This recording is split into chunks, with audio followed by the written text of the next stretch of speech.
Assalamu alaikum, hurmatli telesiyerçiler. Bugün iюньнің 30-ы эфирде haberler vaqti. Studiyada men Alime Kaybullayeva çalışam. Ешімдікі саатқа бөле малыматнен таныш етеміз. Сарабыз қасабасының сәкелері бұйуққа себеттелер, олар газ мәселесі не вақыт чезілежегі илемер ақыланалар. Қырымның тарихи топонимикасыны эндогренмеге имкан бар сақ шайырынде бұл кетапның тақдымнаме солып кечті. Бұл ведігер малумат бізім яйнымызда. Ақмежетте яз мевсімі девамында Қырымға раатланмақ мақсады ile келгенлерден курорт бергін алмаға ғайесіні қол тұттылар.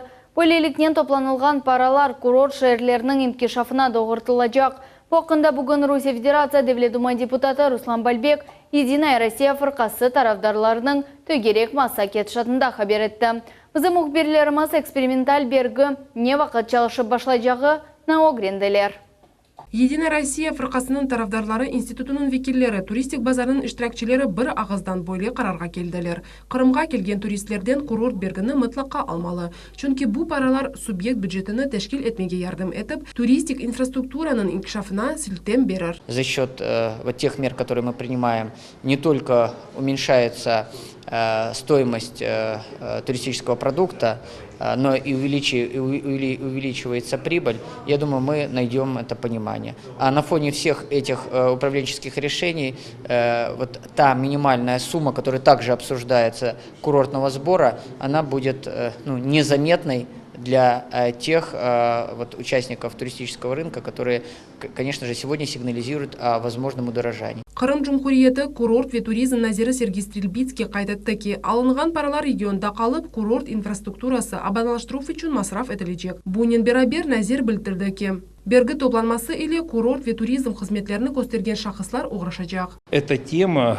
она очень важная, но для нас важнее сегодня это то, о чем я уже говорил, это сделать наш продукт конкурентоспособный. И поверьте мне, что глава республики и Государственный совет республики никогда не примут документа, который будет идти вразрез стратегии развития туризма и курортов нашей республики. Регионның икшафы курорт бергісінің эсас мақсады. Руслан Бальбек имді қайтатты ки леха эксперименталь олып 2022 сенегеже девам етежек. Бұл қанун леха бойынша Қырым парламентарийлері тарафындан келген теклифлер исе екінлейджі қарар чықармақ үшін Русия Федерация Девлет Думасына берілежек. Сабриха Лиляева, Кимби Киров, Миллет үшін. Украинада Херсон вилаетінің Геническ районы Павловская койынде эвеллері Қырым бірлігі жемаат тешкілетінің рейсі Ситумер Неметулаевға айт олған ферманың эко-хадимына қырсызладылар. Белі олған малыматқа көре июнның 27-сінде Владимир Владимирович ве Владимир Моисеевич Белилер Боғдай төшев бөлігінден қырсызландылар. Тахменен еді инсан камуфляж урбаларда қолларында силаға ошаған шейлернен фермачыларны қолларны бағлап, бияз түсте Volkswagen T4 машинасына отырттылар. Ве белгісіз тарафқа yol алдылар. Ситумер Неметулаев бұл гражданлар ile бір елдан берлі çalışмай. Чүнки олар Неметулаев Қырымға көчкенден сон көй қожалық техникаларны қырсызладылар. Фермачылар 10-15 елға яқын онен çalışтылар. Ақмежетте Қошкелді микрорайонында балабақчасының құрыжылығы графиктен 2,5 айға артта қалам. Ама Қырым Мундислік педагогика университетінің янында тәшкіл олынған полиэтник меркезі федераль мақсадлы программа бойынша объектлерінің нумунесідір. Бұл ақта Мушаверекет шатында Девлет Милетлер ара комитетінің рейсі Заур Смирнов қайдетті.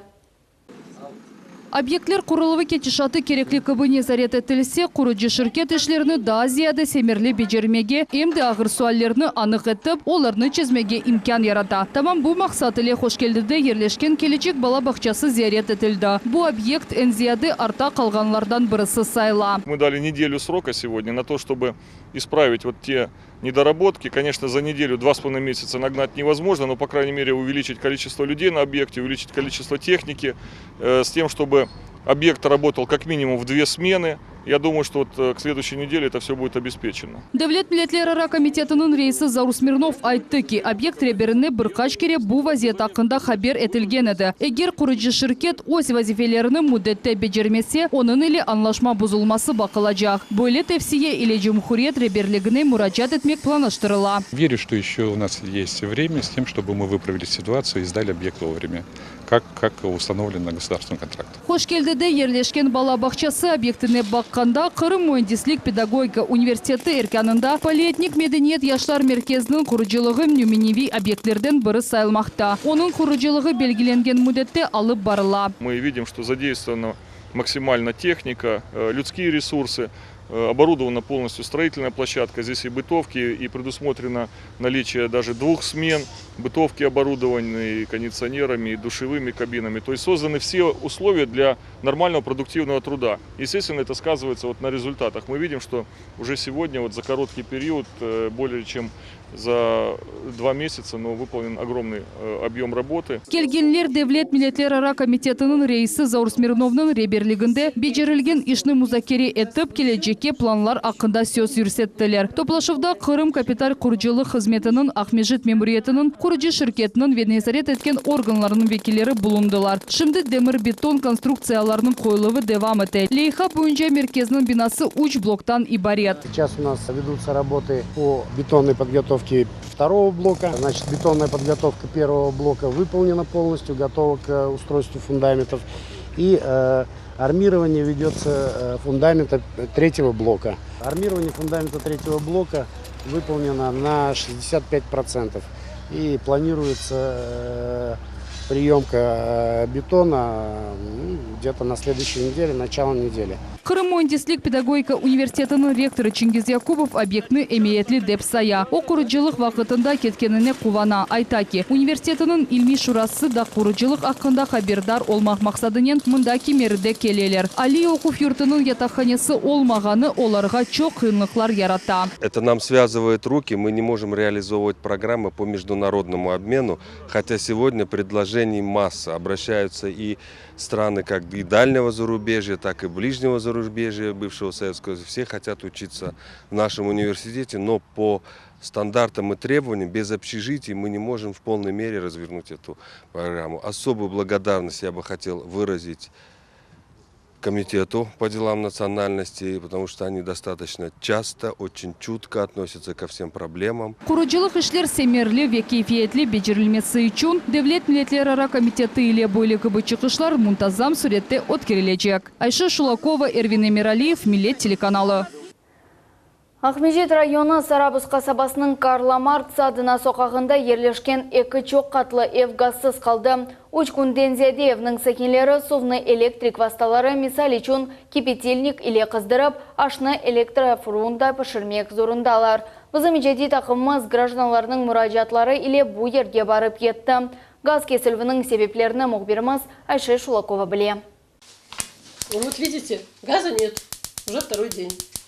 Нефахачи Вераданская газ кесілген евлерінің бірінде яшай. Яшайыш үшін онайтлы сайылмаған шарайетлер пейда олғаны себебінден оның оғлу өз құрантасынен сой сопларда яшамаға мечбур, чүнки айледе кичік балалар бар. Но они вынуждены были уехать в Софиевку к свахе, потому что не приготовить, не поесть, не помыться, ничего. Поэтому а мы купили ведро, кипятильник, чтобы хотя бы так помыться в тазике в ванной. И сегодня муж привез электроплитку, купил, чтобы готовить есть. 70-тен зияде квартираның сәкенлері олаятқан шейлеріні анламайлар. Оларның чоқысы нефахачылар ве чоқ балы қоранталар. Ерлі сәкенлер айтқанына көре март айындан башлап, оларның евлері қасаба шурасындан бір идаре ету шirkетінің балансына кечірілді. Вот эта управляющая компания, которая взялась, она без согласия людей. Я не знаю, они говорят, что они там тендер выиграли. У каждого, кто имеет право собственности, в квартирах приватизировать, они должны были спросить. Они ни у кого не спрашивали, я у кого не спрошу, вы составляли договор? Нет, не составляли. Никто нас не собирал, нас просто перед фактом поставили. Уч айдевамында ев сәкенлеріне мескен қызметлеріні одемек үшін квитанциялар келе. Ләкин сәкенлер айтқанына көре, олар идаре ету шirkетінен анлашма имзалағаны жоқ. Шу себептен шirket олардан пара алмаға да Азияда газны кесмеге аққы жоқ дейлер. В квитанции указано, что оплатить мы должны до 30 июня. Этого года, 17-го действующего. А газ был уже отключен 27-го. Людей не предупредили. Позвонили в Крымгазсети, они обосновывают тем, что у нас взято на баланс этой компании, но у нас больше половины дома не заключили договоров. А если договор не заключен, они не имеют права с нас взять плату наперед и требовать за то, что мы эти погасили квитанции за долги. Евсакины Мария Южанова и Дарья Тюв ширкетнин арекетлерны канунсыз деп сая. Если люди даже не оплачивают счета, они имеют право обратиться в суд, чтобы люди им выплатили те деньги, которые они им должны. Но в любом случае они обязаны исполнить свои обязательства, как управляющая компания, подключить газ людям. И Дарья Тюв ширкетнин мудиры Михаил Устинов білдіргенне көре Русия Федерациясының канунларына бинаен чок квартиралы евнын умуми мал мүлкні беслемек керек. Вешунуны чон квартплата деп адланган төлевлерні бермек лязам. Евсакинлерінің тек 15% олар или более хизметлерге анлашмалар тізділер. Жильцы отказываются оплачивать жилищные услуги, которые включают обслуживание фасадного газопровода и получение актов дымовентиляционных каналов. Управляющая компания, за счет платы жильцов, производит это обслуживание. Вот. На данный момент в связи с тем, что оплачиваемость 10-15% со всего дома, вот и произошла такая вот ситуация. Газ тек борч төленген сон берілежек деп білдірді Михаил Устинов. Қайдетмек кереки айны вазиет Букасабада стадионная адына соқақта ерлешкен башқа эки евде де пейда олды. Шымды евлерінің сәкинлері чешет идарелерге мұражат етіп, идаре Тюв ширкетінің әрекетлерін не дережеде ақлы олғаныны білмеге тырышалар. Айша Шулакова, Ибраим Ганиев, Миллет Ичон. Қырымдан Русия Федерация Девлет Думасының мебусы Руслан Бальбек ярымада мескен ерлерінің тарихи адларының малюмат китабыны тақдым етті. Китап ақында осы ақсакенлеріне тариф етті. Бұақта невбеті келев қамызда.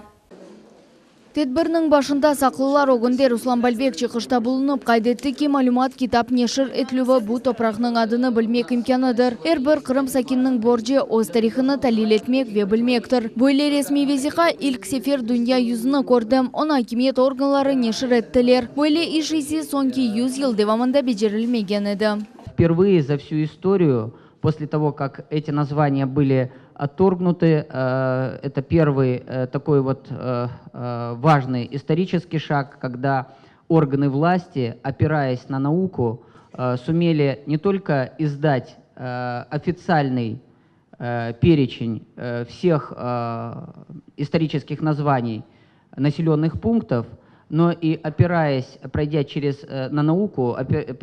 научный совет, мы еще и получили научный труд. Оз небетінде милетлер арамына себетлер бойынша Русия Федерациясының президенті Огунде Шураның азасы Қырым Татар Инкишаф региональ жемаат тешкілетінің президенті Ескендер Билялов қайдетті ки, малюмат китабында Қырымдан сургун edilген эпсі халқларының мескен ерлерінің тарихи адлары топланылды. Тарихи адлар жедвелі тек Русиялы Қырымда топланып, иліккере нешір етілді. Вот это одно из первых таких шагов этой топонимики, что это именно реабилитация этих народов. Я хочу повториться здесь, Руслан Исмаилович сказал, вот здесь много названий, все думают, что вот в этой книге это в Крыму крымско-татарские названия. А если взять глубже и посмотреть эту книгу, то очень много названий там и еврейских, и болгарских, и немецких, и русских, и крымско-татарских, и других тюркских. Нешірінің рецензенті тарихи илимлер докторы Владимир Поляковның сөзлеріне көре оз 30 еллық фаалиеті девамында илкере боле алғарас келді. Қырым топонимикасы меселелері или акимет векілері илми эрбаплары или берабер оғырышалар. Оказывается, огромное количество названий населенных пунктов – это названия тех родов, которые там жили. Мы как-то отошли от этого, а все же это наша история.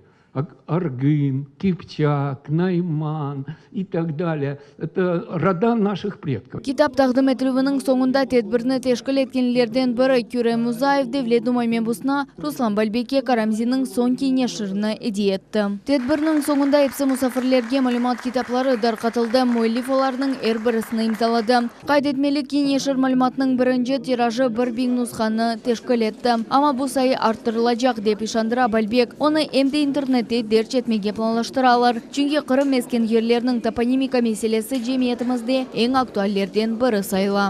Алиме Кайбулаева, Сабрия Халиляева, Эдем Исмаилов, Миллет Ичун. Қырым Федераль университеті Таврия Академиясы Қырым татар филология факультетінің 60-тан зеде студенті Омур китабының яңы сайфелерін ачалар. Бүгін олар Қырым Жумхуриетінің ең бұйық али оқу йұртының бітіргенлері ақта дипломларының әлде еттілер. Енді оларының оғынде карьера тызуы вечалышмақ. Тантаналы тәдбірде мұқбирмаз Фериде Халикова болынды.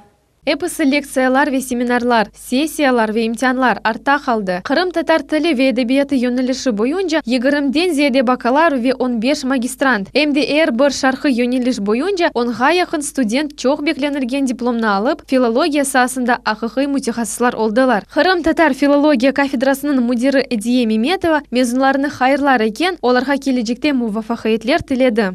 Я желаю нашим выпускникам в дальнейшем трудоустроиться обязательно. Пусть они найдут работу по душе, по специальности, то есть реализуют те знания, которые получили у нас на факультете.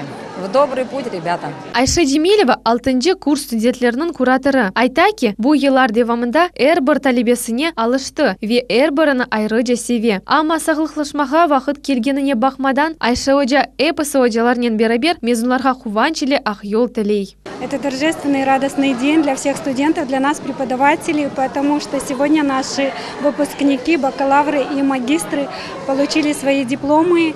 Это завершение определенного этапа их в жизни. Желаю, конечно же, выпускникам успехов в дальнейшей жизни, здоровья, счастья, успехов в профессиональной карьере. Ну, конечно, чтобы они любили свой родной язык, уважали своих преподавателей и нашли свое место в жизни. Филология кафедрасының доценті Лимара Селендели экі ел девамында магистр мезунлар еле чалышты, веоларының илми ишлерінде кураторлық япты. Лимара Сергеевна бір талебе айры жемерақлы дей. Оның үшін олар эпосы өзі мюрьелының тапарлар деген үмітте. Крымско-татарский язык – это тот инструмент, который должен спасти наш народ от ассимиляции. Поэтому прежде всего мы надеемся, что они пойдут в школу, что будут перспективы. Но хочу сказать, что дорогу осилит идущий и дорогу осилит компетентный человек. Мы сделали все для того, чтобы они были компетентны и конкурентоспособны в современном мире. И я думаю, что наши выпускники, они имеют достойное высшее образование, а высшее образование – это очень хороший трамплин в жизни. Бүгін магистр дипломны алғанларының бірісі Татьяна Минина. Қыз айтаки, Қырым татар ве шарқы филология факультетіні тесадүфен сечмеді. Отап геншліктен тілер өгренілі елеме рақланайды. Бұл юнелішні сечкенде Татьяна Минады. Университетте алынған білгілер оны бұтун өмір девамында кереклі олыр. На самом деле моя специальность мне очень многое дала не только в плане лингвистики, но и в плане культур. Я познакомилась с культурами народов Востока. Это развивает духовно, поэтому я считаю, что это очень полезно, очень познавательно. В будущем, возможно, я вообще планирую остаться в Крыму, здесь найти работу по специальности. Пока что это для меня цель номер 1, поэтому будем смотреть, как будут развиваться события. Кемер мезунлар исенді ози жади елоны таптылар ве алынған білгілеріні энді іште құланалар. Мисал оларақ Миле телеканалындаки информацион-аналитик муариретінің мұхбері Султания Ситакаева да бүгін мезун. Оджалар айтқанына көре, Султания ОС факультетінің ең күчлі талебелерінден бірідір. ОС тырышувлары ве мұвақытлері себебінен о университетінің қызыл дипломылы екінледі. Мына 6 ел Қырым федераль университетінде оқыдым. Біріншіден ана бабаларымызға тәшәкүрлер білдірмеге істеймін, чөнки бойле оқып, çalışып жүргеніміз үшін олар шей яптылар, қолларынан келген шейлерні яптылар. Екіншіден мен өжаларымға миннетдарлық білдірмек істеймін, чөнки олар эпосы тәжірибелі, ақыллы, бізні çok шейлерге өгреттілер. Ве біз вақыт оларны үрмет иле хатırlayacağımız ве бір вақытта ұнытмайжақмыз. Чоқ бекленілген дипломалар иле тантаналы тақдирленув мерасимден сон, мезунлар фотосессия тешкілеттілер. Студентлік деварынан бұл бақтылы дақалары олардың қатырасында әбедейін қалыр. Біз есе мезунларға сағылық ве ижадей мұфақетлер тілейміз. Ферида Халикова, Санзи Вадинов, Милет үшін. Шымдылық бұл әпсі малюмат саат 21:30-да сен вері білезес кележек хаберлер информацион программасында яңы yüz берген вақияларнен таныш етежек. Бұзылы олыңыз көшмек өзірем сақылықнен қалыңыз.